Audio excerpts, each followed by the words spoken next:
Olá, boa noite. Golpe em hospitais particulares. Falsos médicos pedem dinheiro a pacientes internados. Projetada para a Copa do Mundo, trincheira na Avenida Cristóvão Colombo, em Porto Alegre, deve ficar pronta apenas no final do ano. Servidores de Alvorada protestam por atrasos nos salários. E com o real desvalorizado, argentinos voltam a movimentar estradas gaúchas. Você vai ver agora os principais fatos do dia na capital e no interior do estado.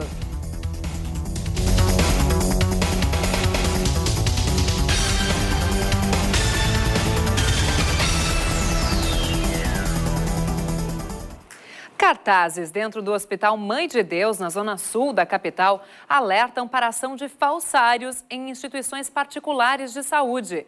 A Polícia Civil e o Conselho Regional de Medicina devem investigar o caso. Os cartazes alertam que golpistas se passam por médicos para entrar nos quartos e pedir depósitos bancários para pagar tratamentos de saúde. O familiar de um paciente afirma que os criminosos têm informações detalhadas sobre as pessoas internadas. Ele fotografou os cartazes no elevador de um dos maiores hospitais particulares de Porto Alegre. Quem frequenta o local se assusta com a possibilidade de cair em um golpe. Um hospital, eu acredito que seja um prato cheio. Porque todo mundo está com dinheirinho na bolsa, com celular. As pessoas estão preocupadas com outros problemas, né, graves de saúde, seus ou de seus familiares. Então, a bandidagem é muito criativa. Isso tem que ser a responsabilidade do hospital. O paciente não tem condição de identificar se é ou não o médico, ainda mais estando nos corredores do hospital. Para o diretor do Conselho Regional de Medicina, a direção do Hospital de Porto Alegre tem que ser responsabilizada por permitir a entrada de falsários. A responsabilidade é do diretor técnico do hospital. O diretor técnico é um médico escolhido pelo proprietário ou pela entidade mantenedora do hospital para exercer essa função. Então, é um cargo de muita responsabilidade.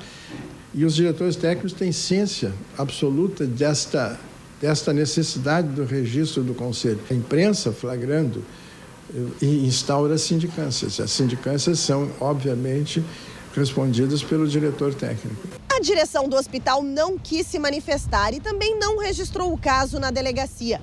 Mesmo assim, a Polícia Civil vai investigar o caso por suspeita de estelionato.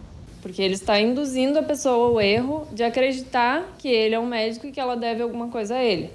Então, ele vai responder por estelionato, que é um crime de ação pública incondicionada. Ou seja, não preciso de nenhum movimento da vítima, não preciso de um registro da vítima, nem de um hospital, para que nós possamos iniciar uma investigação. Para evitar cair nesses golpes, a orientação é nunca pagar nada diretamente no quarto. Não pagaria absolutamente nada, até porque o convênio me dá essa segurança de eu não ter que arcar com custo nenhum dentro do hospital. O combate ao mosquito transmissor da dengue, zika vírus e febre chikungunya foi assunto hoje em reunião da Secretaria de Saúde da capital com representantes da sociedade. A preocupação agora é com a chegada das mais de 3.000 pessoas esperadas para o Fórum Social Mundial, que começa em 19 de janeiro. Elas vêm de regiões onde há maior incidência das doenças e podem facilitar a proliferação dos vírus. Mais de 800 armadilhas para o Aedes aegypti já foram montadas em Porto Alegre.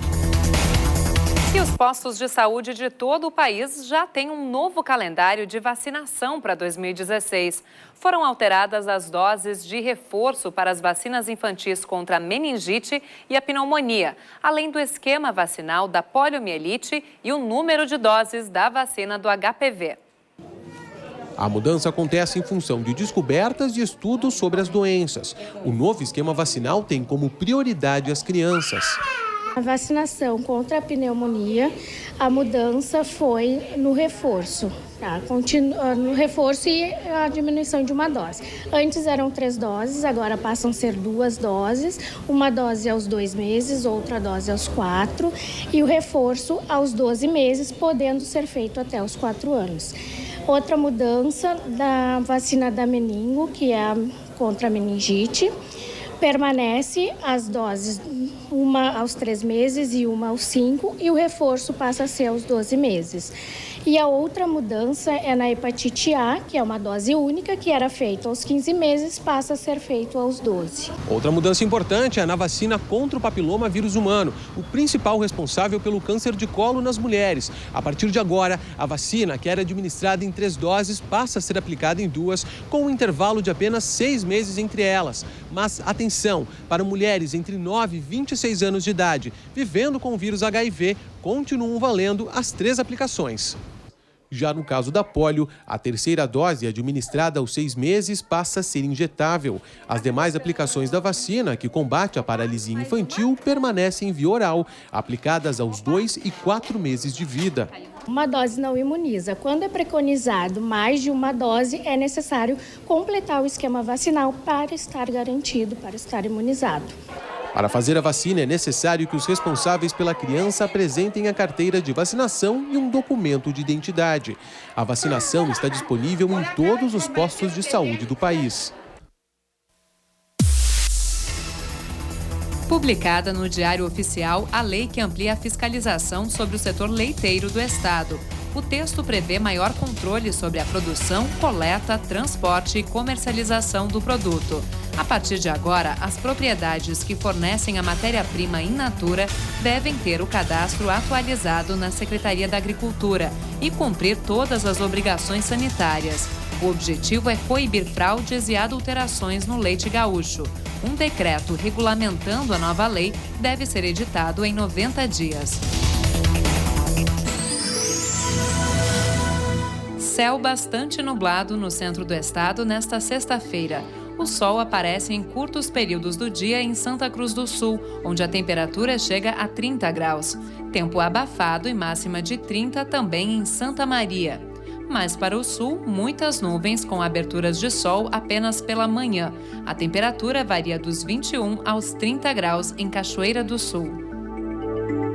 E ainda nesta edição, a gente mostra a movimentação de argentinos nas estradas gaúchas, que aumentou com a desvalorização do real. E veja depois do intervalo. Projetada para a Copa do Mundo, trincheira da Cristóvão Colombo, em Porto Alegre, deve ser concluída apenas no final do ano. Nós voltamos em instantes.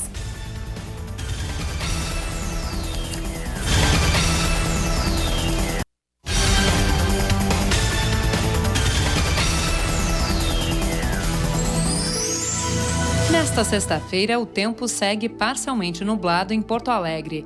O sol aparece mais pela manhã, mas some na tarde abafada de 30 graus. Em Novo Hamburgo, pode chuviscar um pouco, faz 32 graus.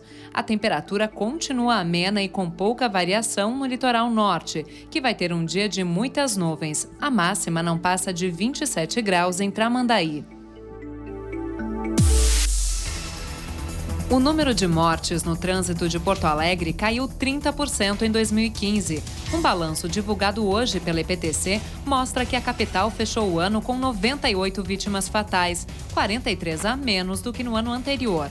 As vidas salvas foram representadas por balões que enfeitaram o céu da cidade. Neste ano, a meta da Prefeitura é intensificar ações de prevenção a atropelamentos e combater o excesso de velocidade e a embriaguez ao volante.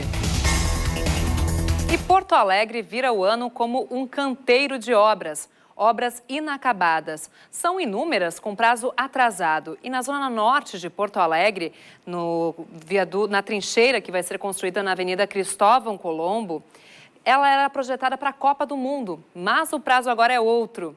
Ela deve ser concluída somente no final do ano. Desde o bloqueio do cruzamento da Avenida Cristóvão Colombo com a Dom Pedro II, que integra a terceira perimetral, lá se vão mais de 2 anos. Quem mora ou trabalha na área não vê a hora de essa trincheira terminar e usufruir dos benefícios de um trânsito mais rápido. Um transtorno, está valendo a pena. Acho que vai melhorar bastante o fluxo de carro aqui de Porto Alegre. Certamente, a hora que a obra ficar pronta, vai fluir melhor o trânsito e será benéfico para todos os moradores aqui da região. Está andando por enquanto, mas acho que faz parte, né? Infelizmente, são mais obras na cidade. Orçada em 13 milhões e meio de reais, a obra conta com uma passagem subterrânea e alças de acesso à terceira perimetral. Tudo deveria ter ficado pronto para a Copa na capital gaúcha. Mas, segundo a construtora do empreendimento, uma ação judicial de moradores atrasou o andamento da obra. O edifício aqui embaixo, Cali Florida, ele conseguiu uma liminar e impediu os trabalhos na frente do edifício. Isso a prefeitura conseguiu cassar agora em novembro e aí com essa liminar ela conseguiu concluir a desapropriação. Então por isso que nós só podemos trabalhar aqui a partir de novembro. Como toda obra de trânsito, essa também modifica espaços de convivência e áreas de comércio. Boa parte daquela vegetação que está na frente do terreno de uma escola vai sair para dar lugar a uma das pistas da obra. O mercado imobiliário também se movimenta aqui. Não são poucos os imóveis que estão para alugar ou para vender. Estão com medo da mudança no trânsito porque a impressão que dá é que vai ter um fluxo muito grande, né? Então as pessoas não vão conseguir parar, todo mundo pergunta se vai ter estacionamento, então acho que algumas casas aqui vai ter problema. Segundo a construtora, em breve deve ocorrer a liberação parcial da área com a abertura das alças de acesso e de um trecho da Cristóvão Colombo. Foi lançada nesta quinta-feira a segunda licitação para o serviço de bicicletas compartilhadas da capital. Os candidatos precisam apresentar proposta no dia 25 de fevereiro. Na primeira tentativa de licitação, nenhuma empresa manifestou interesse. Agora, a Prefeitura fez alguns ajustes nas regras e espera pelo menos 3 concorrentes. O critério de seleção é a capacidade técnica. O preço permanecerá o mesmo. R$ 5,00 para o passe diário e R$ 10 para o mensal. Eles enfrentam longas viagens, passam dias na estrada. Tudo isso para aproveitar as férias nas praias brasileiras. Com a desvalorização do real, os argentinos estão optando por veranear no litoral de Santa Catarina e do Rio Grande do Sul.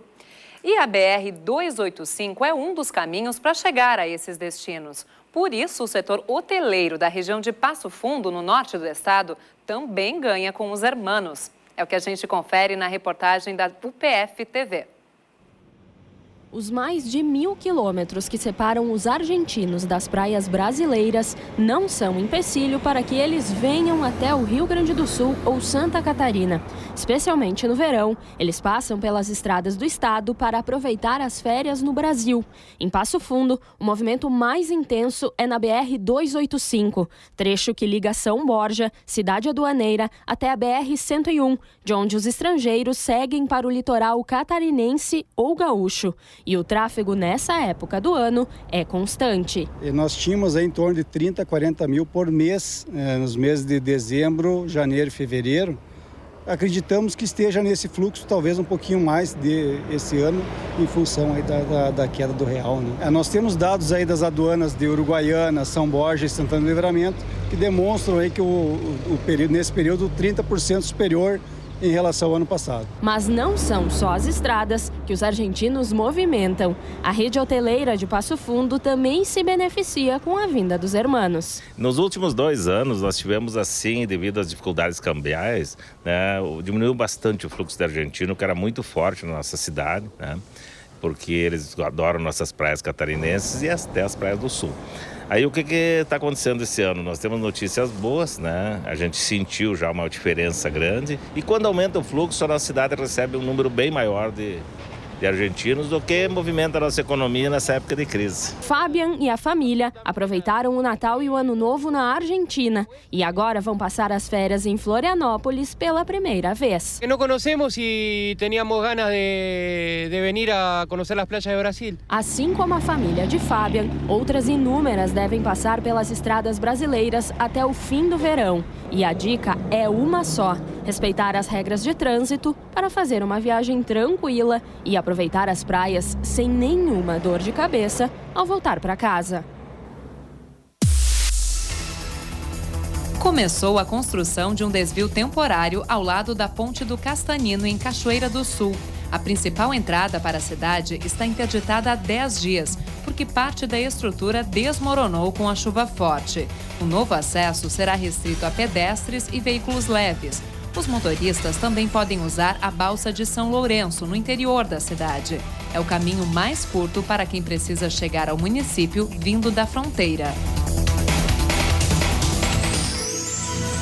Sexta-feira de sol entre nuvens na fronteira oeste. Com o tempo firme, as temperaturas sobem em Uruguaiana e chegam a 31 graus. Mesma condição de tempo em São Borja, onde deve fazer mais calor, 32 graus. Em Alegrete, as nuvens aparecem em maior quantidade. Mesmo assim, os termômetros chegam à marca dos 31 graus. E depois do intervalo, veja o protesto dos servidores municipais de Alvorada, que ainda não receberam o salário de dezembro. A gente já volta.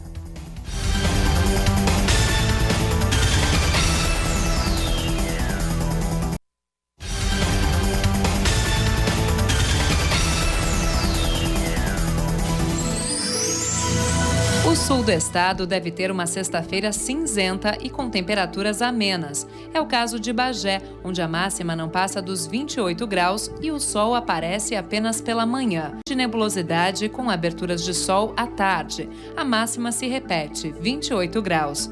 A previsão do tempo é a mesma para o litoral sul, mas as temperaturas ficam mais amenas. Não passam de 26 graus em Rio Grande.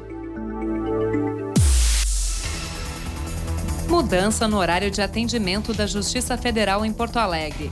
Agora, o órgão atende das 11 horas da manhã às 7 da noite. O novo horário é resultado da informatização dos processos, que provocou diminuição na demanda. A central de atendimento presta serviços como protocolo de petições, informações processuais e institucionais. Também fornece certidões de assistência judiciária voluntária. Esta última continua funcionando das 9 da manhã às 7 da noite. Clássicos da literatura têm colaborado para a redução de pena dos detentos da penitenciária modulada de Montenegro, a 70 quilômetros de Porto Alegre.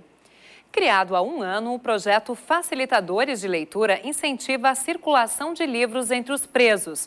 Veja na reportagem da TV Cultura do Vale. Esta é uma detenta da Penitenciária Modulada Estadual de Montenegro e integra o projeto Facilitadores de Leitura desenvolvido dentro da Casa Prisional. Ela é uma espécie de bibliotecária para os demais presos. Além de escolher e separar os livros, a detenta distribui os exemplares que vão ser lidos dentro do complexo penitenciário. Eu tento escolher, assim, por enquanto não consegui passar a lista assim, mas eu tento escolher o que mais ou menos eu sei o que eles lêem já. Que é bastante sair romance, poesia, é o que mais sai aqui para eles lerem. Entre os leitores estão este apenado e esta apenada. Ambos passam o tempo livre que têm com os olhos voltados para os livros. Cada preso tem 30 dias para ler uma publicação. Passa o tempo, quando a gente está lendo o livro já é de noite, a gente aprende mais para poder escrever, né, entender um pouco mais a leitura. É importante porque a gente não pensa muito na rua, né? O livro para bastante importância, que a gente lê e daí não pensa muito na rua. As publicações que os apenados leem vêm de projetos como o Banco de Livros de Porto Alegre e do Baú do Saber do Departamento Penitenciário Nacional, o DEPEN. Esses livros são separados, catalogados, enfim, são feitas listas e essas listas passam para os facilitadores de leituras que ficam nas galerias. E a responsabilidade deles, além de estar conservando os livros, de estarem nos passando nos prazos indicados, é que os livros circulem. Há cerca de 1 ano, o projeto Facilitadores de Leitura foi implantado na Modulada, que tem hoje 1.550 apenados. Este é o detento responsável pela biblioteca no setor masculino da penitenciária. Ele conta com a ajuda de um outro presidiário que faz a distribuição dos livros dentro do complexo. Ambos têm, através da iniciativa, a progressão da pena. Cada 3 dias como facilitador representa 1 a menos na prisão. A iniciativa implantada na Modulada de Montenegro faz parte de uma política nacional de inclusão de apenados. De acordo com a resolução número 14 do Conselho Nacional de Política Criminal e Penitenciária, os estabelecimentos carcerários devem contar com bibliotecas organizadas com livros informativos, educativos e recreativos. No Rio Grande do Sul, 35 casas prisionais contam com bibliotecas, de acordo com a SUSEP. Queremos fazer a diferença, né? Queremos fazer com que esses apenados tenham os direitos deles, tenham acesso à educação, tenham acesso à cultura e tantas outras coisas. E a forma desse projeto com facilitadores de leitura é uma porta, assim, é uma janela que a gente está tentando abrir. O Dia do Leitor teve surpresa para os usuários do Transurb. Nesta quinta-feira, quem embarcou na Estação Mercado encontrou livros nos assentos do trem. Uma boa estratégia para fazer o tempo de viagem passar mais rápido. Depois da leitura, os passageiros deixavam o livro nos vagões, à espera do próximo interessado. A ação faz parte do projeto Biblioteca sobre Trilhos, uma iniciativa da Transurb. Em Alvorada, na região metropolitana, parte dos servidores municipais ainda não recebeu o salário de dezembro. Ontem, funcionários ocuparam a prefeitura em protesto pelo atraso no pagamento. O município promete regularizar a situação parcelando a folha atrasada em 2 vezes, mas ainda não garantiu o pagamento de janeiro. Para receber os vencimentos de dezembro, os servidores tiveram de recorrer a empréstimo do Banrisul. Segundo a Secretaria de Administração, cerca de 350 funcionários optaram por não fazer o financiamento. Os profissionais da área da saúde são os mais prejudicados. Neste posto, médicos e enfermeiros trabalham apenas um turno. Já os professores foram pagos integralmente com recursos do Fundeb. Sim, a gente teve uma dificuldade em relação à ausência de repasse do governo do estado, que, no fim, a prefeitura teve que aportar recurso na área da saúde ou para fazer frente aos serviços ou para a complementação dos salários em função dessa insuficiência financeira. O Sindicato dos Servidores de Alvorada diz que calculou a verba total dos repasses provenientes de impostos e o excedente do Fundeb. Para eles, o total poderia cobrir a folha de pagamento. Tudo que está acontecendo aqui em Alvorada é uma pedalada fiscal para inibir os gastos com o pessoal e o excesso de contratação com CCs que vem acontecendo na Prefeitura de Alvorada ao longo desses 3 anos, e o sindicato vem denunciando que isso apertaria mais cedo ou mais tarde. De acordo com os servidores, a Prefeitura não cumpriu a decisão judicial que determinava o pagamento dos salários até o dia 31 de dezembro. A Prefeitura afirma que 90% dos salários estão em dia e que encaminhou, junto com o Sindicato dos Servidores, uma proposta de pagar R$ 500 nesta sexta-feira e o restante nos dias 15 e 29 de janeiro. A proposta foi elaborada depois que os servidores ocuparam a prefeitura na tarde de ontem e forçaram uma reunião com o prefeito. O documento foi condição para o fim do protesto. O sindicato diz que 1.400 funcionários estão sem salário, cerca de 50% do quadro. A prefeitura diz ter tomado diversas medidas ao longo do ano para conter os gastos e que, além dos salários, vai pagar no próximo dia 11 a primeira quinzena de férias do quadro geral. Mas a situação não deve melhorar no próximo mês. Para os próximos meses, a Prefeitura de Alvorada ela vai enfrentar a mesma dificuldade que outras prefeituras do município, dos municípios do Rio Grande do Sul e, enfim, do próprio Brasil, né? No dia 29 é o último dia útil do mês que eles têm que pagar o mês de janeiro. Então, nesse dia, terá um acúmulo de 50% do salário de dezembro, mais uma folha cheia de janeiro. E aí eu pergunto, se hoje está difícil, não ficará pior em janeiro? A região norte terá uma sexta-feira bastante nublada. Mesmo assim, não deve chover em Caxias do Sul e o calor aumenta, faz 28 graus. Já em Passo Fundo, tem chance de chuva, bem pouca. A máxima chega a 30 graus. No noroeste, tempo abafado, com nebulosidade moderada e pouco sol. Os termômetros atingem 31 graus em Ijuí. Muito mais do que melodias e afinação. Disciplina e concentração também fazem parte do repertório de adultos, jovens e crianças que querem aprender música na região do Vale do Taquari. É o que a gente confere na reportagem da TV Univates. A escola trabalha com crianças a partir do 1º ano de idade. A ideia não é apenas ensinar a tocar algum instrumento. A música, ela vai muito além do que tocar um instrumento musical. Concentração, disciplina, são várias habilidades que são extremamente importantes para a vida pessoal do profissional. seja lá qual for a profissão que ele venha a seguir no futuro. Mas eu acho que são várias habilidades que são muito importantes para o crescimento pessoal. Para os professores, a atividade não é apenas um trabalho, e a relação com os alunos também foge dos padrões. Não tem como ser só professor-aluno, é tipo, tu vira psicóloga, vira super amiga, vira tudo. É incrível. Eu me vejo muito neles, né? Eu ensinando a música é como se eu estivesse reaprendendo, entende? Eu passo por todos os processos que eu já passei, só que eu orientando, então é uma coisa muito bacana de se fazer. O incentivo dos pais é fundamental para as crianças continuarem na atividade musical com dedicação. Nós achamos interessante, né? Incentivar a cultura e para aprender a ter um futuro mais bacana dentro desse meio que é tão bonito. Laura participa da escola desde pequena e hoje não se vê longe do piano. Eu toco desde muito cedo, desde os 2, 3 anos, e eu sempre gostei bastante. É uma coisa que eu sinto, se eu paro de tocar uma semana, um pouquinho por causa de alguma outra coisa, eu sinto bastante falta. Ai, a música para mim é a alma da vida, a essência. Eu não consigo me imaginar sem música. E nós voltamos amanhã às 7h30 da noite com novas informações. Uma boa noite para você e até, ou melhor, às 7 horas da noite, nosso novo horário em 2016. Voltamos amanhã então, uma boa noite para você e até lá.